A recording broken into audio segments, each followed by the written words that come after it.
كده انت جيتي لقيت نجوى بتعامل امي اسوأ معامله قدامك.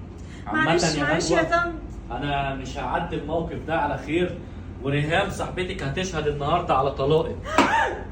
لا لا يا محمد ما وصلتش للطلاق. طلقها مش ده اللي يرضيك يا مبهدلاني. ماما؟ ايوه كسرت لي صباعي. عارفة كده يا انا عارفه لو المفروض كنت دلوقتي كسرت أنا صباعي خلاص. كنت هسامحك، انا مش انت عارفاه. الا الصباع، ايوه الا صباع امي، وكمان الصباع اللي في النص. محمد والله العظيم ما كانش قصدي.